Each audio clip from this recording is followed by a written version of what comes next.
Je rappelle, Mohamed Mansouri, vous êtes directeur délégué de l'autorité de régulation professionnelle de la publicité. Alors, on a parlé de vous déjà ce matin puisque Mélissa Lévin a beaucoup souligné le soutien que vous aviez apporté à la démarche du groupe Accor dans cette influence plus responsable avec la charte qu'elle nous a présentée et puis des points sur lesquels on va revenir bien sûr avec vous, et puis Pierre Micheletti, donc membre de l'Agora 41. Donc merci d'être avec nous pour évoquer ces sujets-là.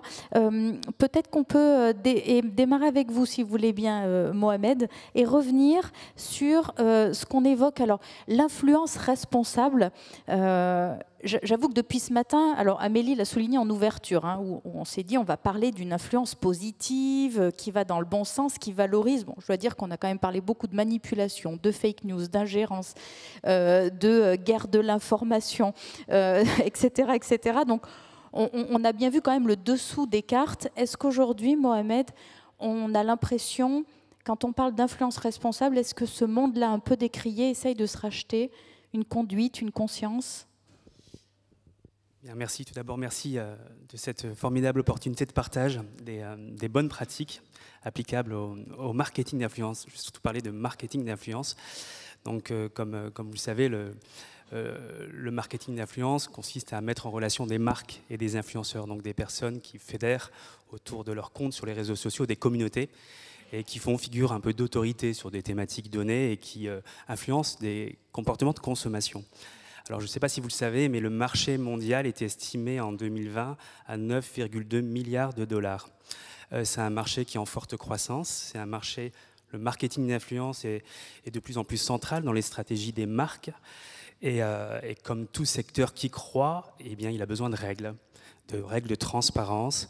Alors, il y a un cadre légal qui existe, hein, et il y a aussi un cadre déontologique, et c'est ce qui a été adopté en 2017 à l'ARPP, donc à l'autorité de régulation professionnelle de la publicité, particulièrement sur les règles de transparence et de loyauté. À savoir, quand il y a une opération commerciale, il faut qu'elle dise son nom, qu'elle donne son nom, et ne pas laisser entendre qu'il s'agit d'un point de vue personnel, d'un influenceur ou autre. Donc vraiment, on est sur l'identification des communications commerciales. Alors pour la petite histoire, cette règle déontologique a été adoptée suite à la visite d'un patron d'une grande agence qui est venu nous voir en disant « Voilà, j'ai un souci, je fais l'objet d'un contrôle de la DGCCRF, de la répression des fraudes. En gros, on me reproche d'avoir organisé un événement en faveur d'un constructeur automobile, d'y avoir invité des blogueurs, des journalistes, des influenceurs, d'avoir mis à leur disposition un hashtag ou un mot dièse en français, et on me reproche de ne pas avoir dit que c'était une opération sponsorisée. » Et là, il nous regarde et nous dit « Mais j'ai un souci, c'est que je n'ai jamais rien exigé de ces influenceurs, blogueurs ou journalistes. Ils étaient libres de poster ou pas. Et s'ils prenaient la parole, ils pouvaient en parler en bien ou en mal.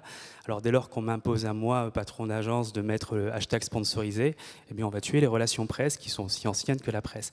Et c'est là toute la force de bonnes pratiques déontologiques de la profession, en fait, c'est les professionnels sont réunis pour établir, ériger des conditions objectives à partir de quand on entrait dans la collaboration commerciale et comment la dévoiler à l'attention des audiences. Donc cette règle, elle est pleine de bon sens, et dès lors qu'il y a des engagements réciproques pris de part et d'autre. Donc voilà, donc on a fait beaucoup de pédagogie autour de cette règle. Et après avoir fait toute cette pédagogie, ce conseil, cet accompagnement des agences, on a à peu près 800 entreprises adhérentes. L'ARP, c'est une émanation de la profession publicitaire. Le temps était venu donc de contrôler ces bonnes pratiques, et c'est ce qu'on a fait dans le cadre de l'Observatoire de l'influence responsable. J'imagine qu'on en parlera tout à l'heure. Alors, quand là, vous parlez effectivement des relations avec la presse, etc., il y a le code de déontologie et d'éthique quand on est journaliste, qu'on signe et qu'on s'emploie normalement à suivre tout au long de sa carrière. Et en tant que journaliste, j'utilise ce micro qui m'est donné pour le rappeler aussi. Quand on parle d'influenceurs, et c'est ce que disait Mélissa ce matin, il y a effectivement cette communauté. Alors, il y a les influenceurs qui sont plus anciens, va-t-on dire, dans la profession. Et puis, il y a des influenceurs qui s'improvisent influenceurs et puis qui peuvent se professionnaliser, le devenir effectivement professionnellement parlant. Il y a effectivement cette problématique justement de charte éthique, de déontologie à adresser. Vous le disiez notamment au sein de l'Observatoire, un partenariat sur 4 masque son intention commerciale et généralement, alors les chiffres s'améliorent, hein. On va mettre aussi du positif dans tout ça, mais on voit bien que généralement ce sont plutôt les plus jeunes influenceurs qui maîtrisent un peu moins les codes. Comment aujourd'hui est-ce que vous arrivez à agir, à les accompagner dans une démarche plus éthique?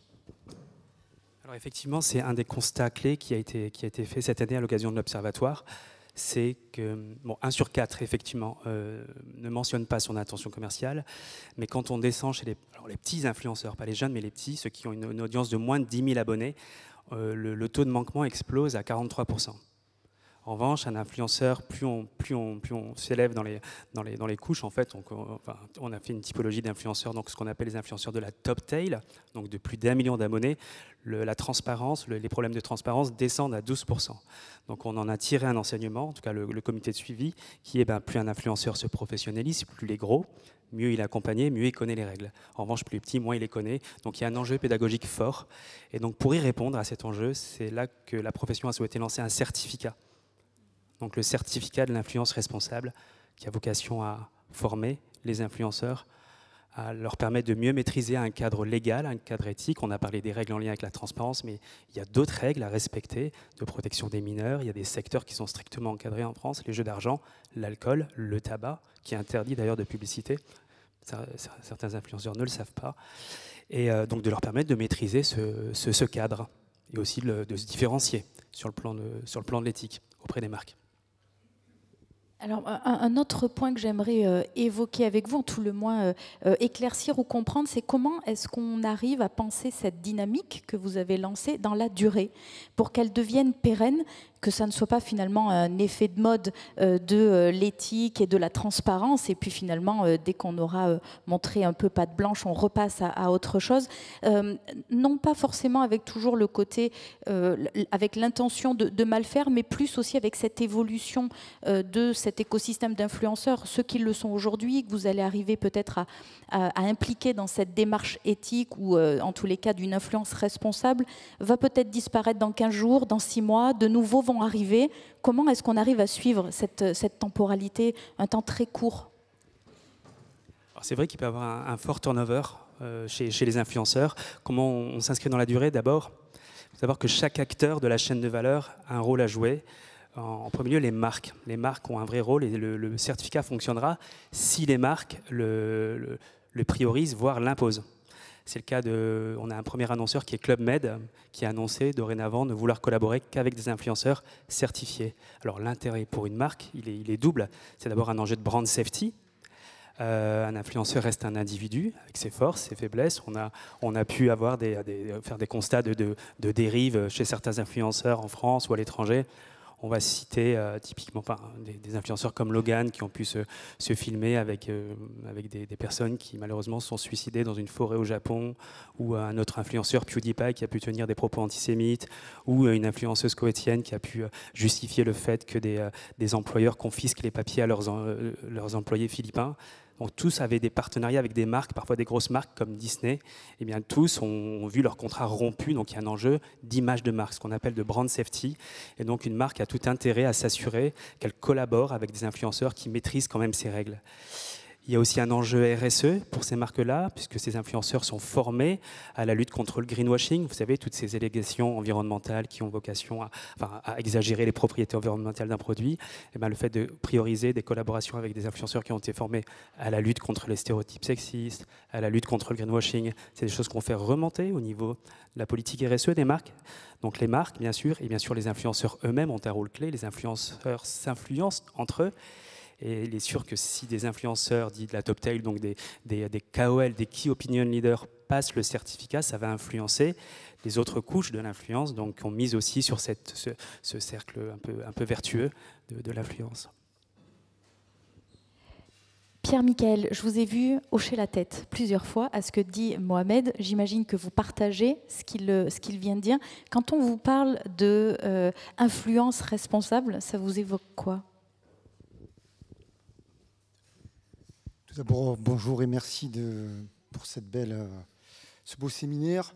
Influence responsable, je ne sais pas si l'influence est une responsable ou pas. Je pense qu'il y a un émetteur, un récepteur, si je reviens à de la communication simplement. Et donc il y a la part de l'émetteur dans sa responsabilité sur ce qu'il veut produire comme effet chez celui qui reçoit. Il y a la part de celui qui reçoit aussi dans son consentement ou son acceptation des choses. Ce qui m'intéresse, je pense déjà que si on se positionne, moi je suis une vocation plutôt opérationnelle, si on se positionne sur le terrain des normes et que nous-mêmes créons la norme de ce qui est responsable de l'influence, je pense que déjà on aura une bonne influence sur ceux qui doivent en faire. C'est comme ça que je tournerai le truc. Pardonnez-moi si ce n'est pas toujours très clair. Hein. Je m'auto-influence peut-être. J'avais d'autres petits éléments. Je lis parce que je ne suis pas forcément un super bon orateur. Hein. Je n'ai pas fait un concours d'éloquence. Mais ça va s'améliorer au fur et à mesure. Je dis que quelque chose qui réussit dans une opération d'influence, ça ne se voit pas forcément. Et qu'il y a une notion d'opposabilité si c'est dévoilé. Parce que là, on a des influenceurs en termes clairs qui s'identifient, qui se proclament en tant que tels. Et déjà, en tant que tels, il y a un art de la séduction. Est-ce que ce nouveau métier n'est pas séduisant? Qu'est-ce qu'on fait? C'est un petit peu comme le serpent K. Voilà, donc, je suis identifié, donc je suis un influenceur. Voilà, je dis et je fais quelque chose, je m'habille d'une certaine manière. Et il va y avoir des effets de mimétisme. On va créer des races d'influenceurs. Donc je pense qu'on peut partir du fait que maintenant c'est dans l'air du temps, c'est tendance, c'est à la mode, qu'il ne faut pas se priver, qu'une opération d'influence bien menée selon moi dans certains milieux ne se verra pas et que si elle est vue, eh ben, elle doit pouvoir s'expliquer. Je ne sais pas si... J'ai envie de vous demander comment vous imaginez-vous, comment vous pensez, qu'est-ce que vous souhaiteriez ou qu'est-ce que vous pensez faisable pour l'influence de demain? Est-ce que c'est une influence responsable augmentée, améliorée, puisque on est aussi dans le monde militaire. Donc comment est-ce que vous imaginez cette influence de demain? Moi, je pense qu'il y a des actes de sincérité. Quand on a quelque chose de solide, de tangible, on peut communiquer dessus. Est-ce qu'à partir de là, ça crée une influence? Certainement. Donc, il faut des outils de caractérisation de ces effets recherchés. Donc, ça rentre dans des processus, et là, je redeviens un petit peu plus ingénieur de la communication. J'aurais tendance à dire que si on veut mener une action, il faut avoir des outils de mesure de cette action, le monitoring éventuel de détracteurs, gérer le quanti, quali, on voyait un petit peu tout à l'heure avec les personnes qui font des thèses autour de cette thématique-là. Si on reprend le cadre des publications scientifiques, on est aussi dans une forme de propagande de publication et gérer le thème de l'influence dans de la publication scientifique, c'est nous annoncer dans un savoir-faire. Et faire savoir qu'on a un savoir-faire, c'est peut-être pas mal. Et donc je pense qu'on est encore énormément dans le langage. Si je parlais de version augmentée, il y a des techniques de communication, analyse transactionnelle, PNL, etc., qui nous ont été envoyées, influencées par Palo Alto aux États-Unis. Il y a beaucoup de travail qui a été fait sur l'inconscient et comment on percevait tout ça. Je crois que beaucoup, il ne faut pas oublier que sur Internet, il y a énormément d'écrits. On est dans du HTML, on est encore dans des langages qui se lisent, et même il y a le speech to text, il y a de l'image, mais il y a beaucoup de texte. Moi, je me doterai d'éléments qui soient capables de caractériser les natures de langage. On a beaucoup d'organismes de recherche en France, et qui soient capables de les passer sous le prisme de ces techniques de communication, c'est-à-dire quand est-ce que le langage en PNL, il convoque nos sens. On passe par où? Ça passe par où pour véhiculer? Est-ce qu'on touche les couches limbiques, etc. Et donc, je m'équiperai en bot de caractérisation du langage écrit en volume, sur sa temporalité, quels sont les mouvements, un petit peu comme de l'observation météo finalement, et quelles sont les tempêtes à venir, etc., les acteurs de ces tempêtes. C'est peut-être un peu diffus et touffu ce que je dis là, j'espère être perceptible. Oui, sur cet aspect, et je vous rejoins entièrement. On utilise nous-mêmes des outils. En fait, on s'est associé à des acteurs de la tech qui intègrent les API des plateformes. que ce soit Instagram, YouTube et bientôt TikTok, qui aujourd'hui, TikTok n'a pas d'API, mais par des technologies de scrapping, on peut récupérer du contenu. Et on a co-construit avec eux des algos qui traitent le texte, justement, et basés justement sur les technologies proches du traitement du langage naturel, et qui nous font remonter automatiquement des hypothèses de collaboration commerciale. Merci à nom de la marque, j'ai été invité par l'usage d'un code promo ou autre, telle sorte à ce que justement automatiquement il y a la moitié du travail qui puisse être faite et ensuite analysé par des humains, les juristes en l'occurrence, et l'analyse de conformité. Donc oui, le monitoring via la tech, effectivement, c'est clé pour identifier les tendances de l'influence de demain, oui. Je complète tout à fait ce que je pense qui est intéressant dans l'ingénierie de la connaissance aussi qu'on peut acquérir dans ces caractérisations de communication écrite, c'est le passer sous le prisme aussi du temps long et de l'histoire, voir des techniques qui ont marché, créer des patterns. Je pense que comme on a des signatures de virus, on pourrait avoir des signatures, j'ai une pensée vraiment décalée, pardonnez-moi, mais des signatures de rampant de l'influence. Et je crois qu'on pourrait aussi, dans la normalisation, trouver une petite place pour dire nous aussi on a de l'originalité. Je crois beaucoup que l'influence, je pense à quelque chose au collège, on apprend la fonction d'usage et la fonction d'estime. Et par exemple, Steve Jobs a beaucoup travaillé sur cette fonction d'estime. L'objet qui m'appartient me donne une certaine prestance ou m'autodétermine. Ou, voilà. Je crois qu'on peut aussi beaucoup travailler sur ces notions-là. Quand est-ce qu'on détecte qu'une communication dépasse la notion de la fonction d'usage, de la fonction d'estime, et quand est-ce qu'on a un équilibre, etc. Vous parliez aussi de sincérité tout à l'heure dans un acte d'influenceur. Quand est-ce qu'il va travailler sur les couches limbiques à fond sur la fonction d'estime pour que je croie que je suis quelqu'un comme ça, alors que j'ai simplement un objet marketing ou produit dans la main. Donc je crois qu'il y a beaucoup de travail à faire à ce niveau-là, aussi de pédagogie et d'éducation. Je voulais également vous poser une question. On a parlé ce matin, et c'est Raphaël, Amélie qui est avec nous, Raphaël Chauvency, qui évoquait cette influence qui doit être plus offensive. Est-ce que vous partagez son avis et est-ce que cette influence doit être plus offensive? Alors on parlait évidemment beaucoup notamment du monde militaire, compte tenu de son expertise. Pierre-Michel, est-ce que vous aspirez, vous, à une influence plus offensive? Et si oui, ça veut dire quoi finalement une influence plus offensive? Je crois que la première des choses, c'est se doter de la capacité de conscientisation, que c'est le terrain de jeu actuel, qui évoluera peut-être vers d'autres techniques. Mais je pense que la première des offensives, c'est la prise de conscience. Tout confondu, c'est pas sale, c'est pas propre, c'est pas moral. Je ne place pas des termes de cet ordre-là. Je place des termes factuels. C'est simplement, c'est dans l'air du temps. Et la première des choses, c'est en prendre conscience. Voilà. Pour moi, c'est la premier terrain offensif, c'est prendre conscience. De manière lucide aussi. Qui dit de manière lucide, ça veut dire qu'il faut avoir des grilles d'objectivation de ces choses-là. En méthodologie scientifique, on mesure, on fait des stats.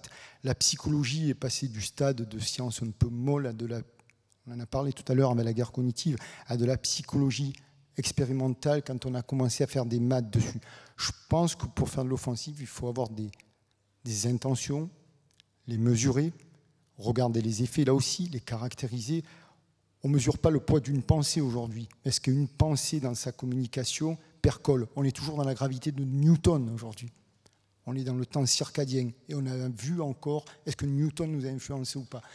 Donc on a énormément d'univers psychiques, on a affaire à une communication sur le métavers actuellement. On est déjà quasi pour tous embarquer là-dedans, alors qu'on a opposé le jumeau numérique, tout ça, et c'est de moins en moins audible.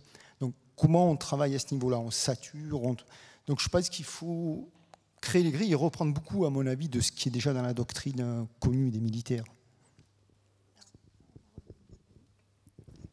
Merci. Alors, si on continue un petit peu dans cette approche d'influence un peu offensive, on essaie de promouvoir quelque chose. En l'occurrence, on a parlé de responsabilité, d'éthique, de morale un peu ce matin. Finalement, ce qu'on essaie de promouvoir, ce sont des valeurs. Est-ce que dans ce cas-là, il faudrait parler, on peut parler d'une cellule d'influence positive pour décliner, promouvoir ces valeurs? Et ces valeurs, quelles sont-elles? Est-ce qu'elles sont universelles? Je ne saurais pas répondre sur l'universalité des valeurs, mais si je m'appuie sur le fait que la France a eu les droits de l'homme, les Lumières, enfin, tout un tas d'éléments qui ont été positifs pour les sociétés, je l'espère en tout cas, je pense qu'on peut partir du point que c'est comme ça et on peut diffuser sur cet aspect-là. C'est l'aspect le plus basique, le plus simple. Donc, qui dit communiquer, c'est saturation des espaces de communication, voilà, par tout moyen confondu. Moi, je n'ai pas trop d'état d'âme à ce niveau-là, de valeur morale quant à occuper le terrain, parce que c'est comme ça, le terrain, le temps, l'espace et l'information doit occuper ces deux dimensions-là. Elle les recouvre d'ailleurs peut-être. Or, si j'étais un petit peu plus, si je passais un peu plus dans le funny, moi, j'oserais utiliser des prestidigitateurs, voir comment ça fonctionne, comment on se fait tous influencer par ces magiciens. On est là, on est devant eux, et puis paf, on adhère à ça. Quels sont les ressorts de la conviction? Si j'avais des équipes pluridisciplinaires à intégrer sur de l'offensif, et là, ça pourrait être aussi peut-être plus fun, finalement, c'est avoir ces gens-là qui s'expriment. Comment un magicien, quand on voit David Copperfield qui fait apparaître un bâtiment et qui disparaît, quel tour de magie il nous a fait et on paye cher pour ça? Qu'est-ce qu'on est prêt à payer pour se faire influencer? Là, on le voit de manière un peu négative, mais pour se faire émerveiller aussi. Sans leurrer. Je crois que le leurre, on peut l'utiliser comme un tour de magie. Je crois qu'il y a plein de choses à tester, mais à la fois, on a vu les games, les serious games, mais on peut avoir des games non serious. Effectivement, ce serait un peu ce qu'on disait en ouverture de la journée, mais l'influence, c'est pas juste être manipulé, c'est être aussi émerveillé. C'est une belle formule qu'on pourra conserver. Peut-être Mohamed, j'ai envie de vous poser la question. Ce matin, c'est le colonel Yanni qui nous parlait de performance et d'éthique, et où aujourd'hui, il fallait peut-être choisir entre l'éthique et être un peu moins performant, ou alors certains États, par exemple, qui s'autorisent la performance à tout prix au détriment parfois de l'éthique, encore une fois avec la définition d'éthique qui est propre aussi évidemment à chaque pays, chaque continent, et comme l'évoquait Pierre-Michel, c'est assez complexe quand même de parler d'universalité dans le sens de l'éthique, de la morale ou des valeurs. Est-ce que dans le monde, on va dire, plus civil que vous représentez, comment est-ce qu'on arrive à aborder cette question de l'équilibre entre la performance et l'éthique, ou est-ce que c'est business avant tout? Merci, c'est une excellente question. Je vais bien sûr répondre sous le prisme du marketing. Performance et éthique sont loin d'être antinomiques, dans la mesure où une opération de marketing d'influence, plus elle est transparente, plus elle est authentique, plus elle générera de l'engagement. Et les marques l'ont bien compris, c'est pour ça que de plus en plus, elles préfèrent activer, je vais schématiser, 100 petits influenceurs plutôt qu'une grande star qui aura un énorme reach, donc une énorme cible, mais finalement peu de taux d'engagement, peu de likes, peu de commentaires, ou lors du commentaire mais pas engageant, préférera activer des petits influenceurs qui auront des audiences avec beaucoup plus réduites, donc par définition, mais avec beaucoup plus d'authenticité, parce qu'on est effectivement plus facilement influencé par ses pairs, et les marques l'ont bien compris, et donc l'authenticité, la transparence sont de mise justement pour une opération réussie.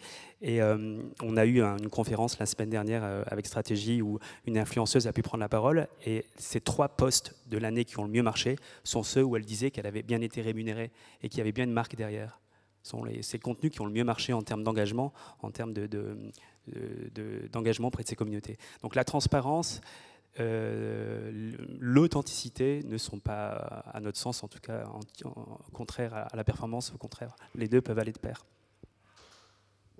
Et donc effectivement, quelque part, cet appel à la transparence et cette quête de sens dont on parle d'ailleurs de plus en plus depuis 18 mois, certainement liée à cette crise de la Covid-19 qui a fait peut-être ressurgir certains éléments, mais qui du coup est aussi un appel des consommateurs, et donc le monde de l'influence s'y conforme aussi pour répondre à ce qui est un petit peu plus plébiscité. On parlait d'éducation, on en a beaucoup parlé depuis ce matin, c'est revenu massivement, éduquer à plus de sens critique de la part des populations, des citoyens que nous sommes.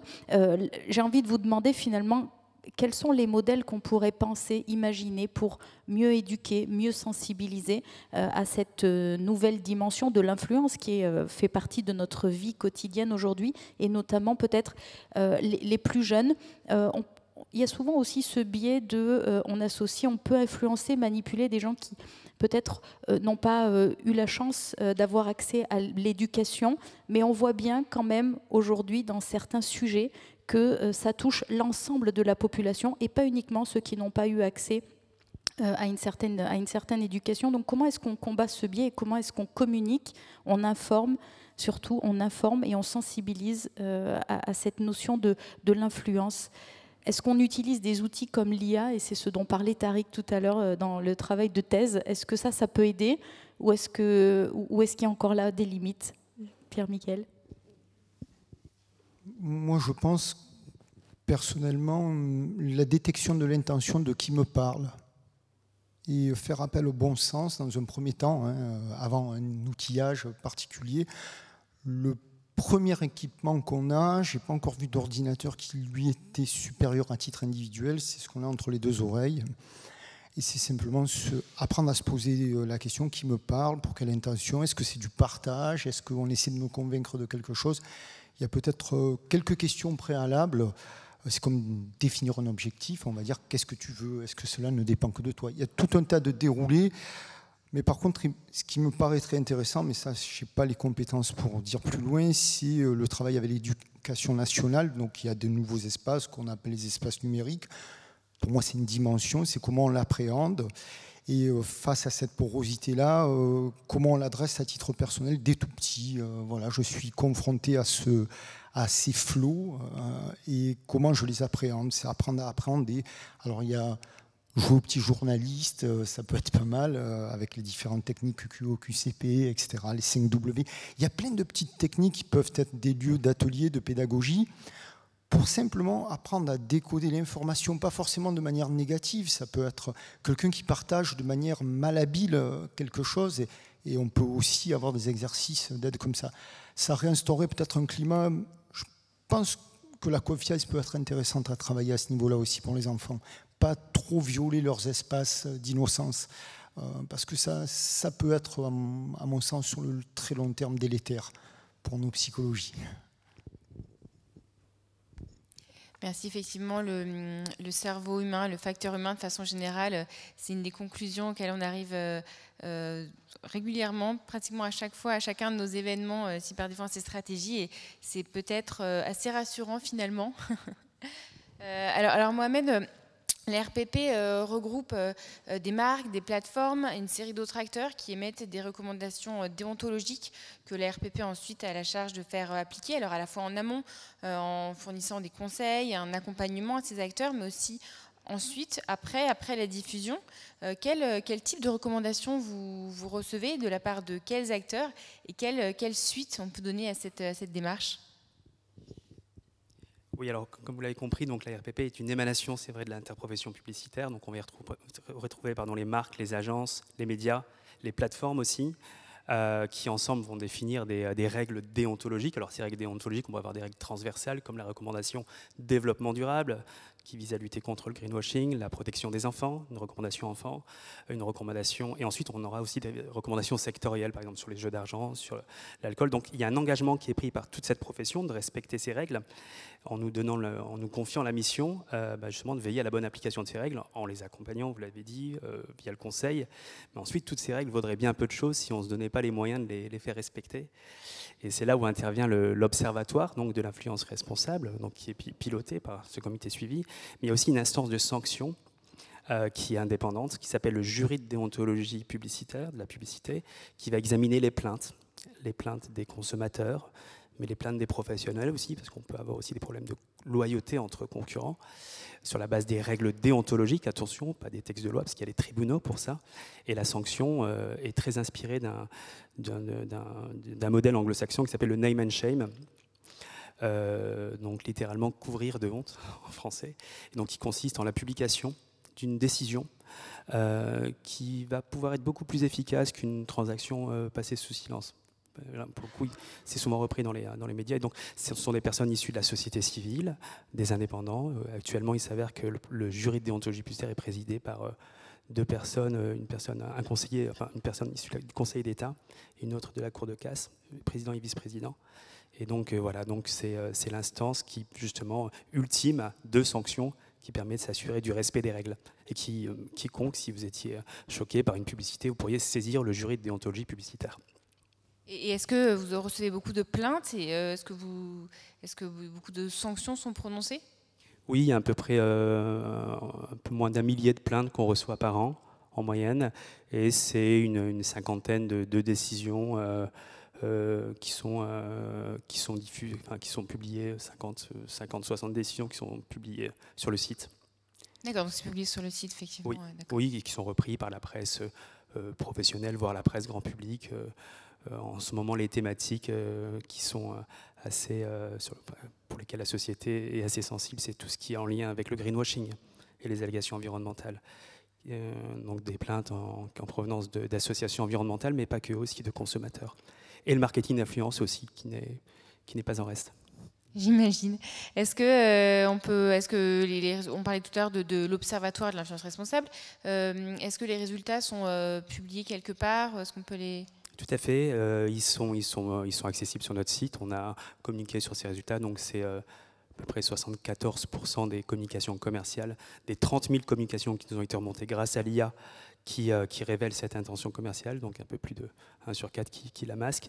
Et donc il y a une infographie, il y a l'ensemble des éléments qui sont accessibles sur le site www.arp.org. Oui, je propose on va les mettre le site à disposition, en tout cas des participants, ça peut être bien complémentaire. Peut-être un point, alors on l'a évoqué et Amélie l'a souligné sur l'aspect humain et notamment la question du recrutement. C'est notamment ce qu'évoquait le général de Maintenon qui a ouvert cet après-midi. Il est revenu sur ces enjeux de recrutement. Il y a quelque part deux volets quand on parle de l'influence. Comment est-ce que l'influence pourrait-elle permettre de recruter, d'intéresser, pourquoi pas, des profils un peu atypiques à rejoindre par exemple ce monde qui va gérer l'influence au sein du ministère des Armées, puisqu'on l'a dit, il faut des psychologues, il faut des sociologues, il faut des experts en géopolitique, etc. Mais est-ce qu'il ne faudrait pas aussi aller chercher des profils qui soient encore plus divers, encore plus variés, pour enrichir finalement le travail qui va être fait ensuite au sein de cette unité qui va gérer l'influence au sein du ministère? Et puis est-ce que finalement d'utiliser des influenceurs donnerait pas envie de rejoindre la cyberdéfense du ministère des Armées à quelques jeunes qui pourraient s'y intéresser et qui n'y pensent pas forcément? Sans doute, le marketing d'influence est un levier efficace, efficient. La transparence, d'abord, parce qu'il y a déjà eu des opérations de recrutement, mais malheureusement, la transparence n'était pas au rendez-vous. Donc la transparence, comme quoi il y a effectivement une opération, il y a un influenceur qui, s'il a été payé, eh bien, qu'on dise qu'il s'agit d'un partenariat rémunéré. Les pouvoirs publics, le gouvernement, s'il communique, c'est un annonceur aussi. Donc la transparence est de mise et elle est valable pour tous, pas uniquement pour les acteurs économiques. Et bien sûr, et surtout sélectionner des influenceurs qui soient pertinents et idéalement avec un passé qui soit aussi assez responsable, on va dire. Moi, je m'étais pris quelques notes sur cette notion-là que vous m'aviez évoquée. La première des choses qui a été intéressante dans ce que vous m'avez dit, c'est des psychologues, des machins. Il y avait tout un tas d'étiquettes déjà qui influencent le recrutement. C'est-à-dire que quelqu'un qui n'est rien, qui ne saurait pas de tout ça, est-ce qu'il peut postuler? C'est la question que je me suis posée en creux, parce qu'en bosse et creux, vous voyez, c'est peut-être une manière aussi de penser un peu différente. Et je m'étais noté, pour répondre à un des points de la question, des deux questions, je vous le partage à voix haute. Ce que j'imagine au-delà de la technique pour un cybercombattant de type agent d'influence, formé au renseignement et toutes les techniques qui vont bien, où il y a des professionnels pour ça, c'est la capacité à ressentir quasi charnellement son entité numérique dans ces espaces projectifs. Alors comment ? C'est qui je suis là-dedans. C'est d'avoir une intelligence émotionnelle, ou au moins une logique cognitive de son approche dans ces espaces-là. Qui je suis, que je crois être dans ces espaces numériques. Qu'est-ce que je véhicule? Donc c'est beaucoup d'introspection numérique. Et qu'est-ce que je veux dire? Je pense aussi que dans les profils, il faut avoir des grilles d'indicateurs qui dépassent, on l'a vu avec, je pense aux Américains et aux Israéliens, Les Israéliens, c'est par exemple, ils ont communiqué sur une unité Asperger et l'intégration de ces profils-là en neuroatypiques. Ce sont les mots jolis, polis, fleuris, nudge, pour dire certaines choses dans leurs équipes. Mais là, déjà, ils ont créé une influence. Ils ont dit, on prend des guillemets, pardonnez-moi si c'est un peu rude, des cerveaux un peu différents pour faire quelque... Qu'est-ce qu'ils ont produit comme influence auprès des autres hackers ou des autres nations? Il y a eu déjà une prise de possession du terrain du cerveau, du mind power. Voilà, donc c'était pas simplement je fais, mais je dis que je fais. Et ça produit un effet, je le mesure, les autres me copient. Je dirais aussi qu'il s'agit de capacités d'intelligence particulières. Je retiendrai aussi la capacité à faire des translations analogiques. C'est-à-dire, moi, quand on me parle d'informatique, je pense à agriculture. Les data, est-ce que ce sont des champs de données? On emploie data lake, on emploie plein de termes comme ça. Comment on fait des sauts analogiques, on rassemble tout ça et on crée des objets qu'on présente? Je parlais du prestidigitateur. Est-ce que là, on voit un objet numérique dans les mains qui va influencer tout le monde? Donc, on a eu Mark Zuckerberg qui nous a fait ça cet été. On a un merveilleux exemple. On a Elon Musk. Chaque fois qu'il parle, on est quasi au garde à vous au niveau boursier. Il parle de Bitcoin, boum, bam, bam, bam. Est-ce qu'on n'a pas un rôle d'influence? C'est l'assise de ces gens-là. Je pensais aussi à l'auteur Yuval Noah Harari. Il a presque déterminé qui était Sapiens. Moi, je ne le savais pas avant ses écrits. Maintenant, je crois à ce qu'il m'a dit. Vous voyez, il y a plein de choses comme ça. Et je crois que ces cybercombattants-là doivent observer ces modèles. On doit caractériser ces modèles de communication, savoir qui ils sont, comment ils s'appuient sur des briques solides, des produits. Ils ont réalisé quelque chose. Ils ne s'appuient pas sur du vide, ce n'est pas du discours fumeux, etc. Je pense qu'on a ça en réservoir en France. On fait des choses en architecture, en culture, en militaire, en civil. On n'a pas à avoir honte. Et comment on projette ça et comment on appuie le discours autour de ça pour convaincre sur nos valeurs d'un monde meilleur. Hein. Voilà. Peut-être un point sur ce que vous évoquiez justement en Israël notamment ou aux États-Unis sur ces unités avec donc des profils Asperger, sur ces hackers. Vous le dites, c'est influencer certains hackers, influencer ce monde-là. Est-ce que c'est pas aussi peut-être influencer les autres États qui les scrutent de près? Et en matière de cyber, on sait que les regards se portent souvent sur Israël. Est-ce que c'est quelque chose qui pourrait influencer par exemple la France et voir naître demain des unités cyber avec des profils Asperger ou des profils autres, mais qui soient particulièrement atypiques? Je pense que la création d'objets originaux et les organisations humaines peuvent se prévaloir de ça, sont des exemples qui influencent les autres par mimétisme. Vous connaissez tous l'exemple du gars qui marche, ou de la dame qui marche dans la neige, et les autres reprennent le chemin, et vous trouvez un décalé qui marche à côté. Il faut le recruter, ce mec-là. Qu'est-ce que c'est qu'il caractérise à lui? Il est bizarre, il a quoi? Et il fait partie de la diversité humaine. Alors, pourquoi nous, les chantres de tout un tas de trucs, de lumière, de machin, on ne montrerait pas ce qu'on dit? C'est bien qu'on fasse du très classique. On peut faire aussi du jazz, c'est du ternaire, on peut faire des choses très sympas. Je crois qu'il y a une forme de désensibilisation à l'influence. Les gamins, quand on discute avec eux, un jour j'ai posé une question à un gamin, il y a 15 ans, je lui ai dit, c'est quoi pour toi l'Europe? Il me regarde, il me fait, l'Europe, il y a une équipe de foot ou pas? Ben bon, là j'étais plié, quoi. J'avais pas la réponse.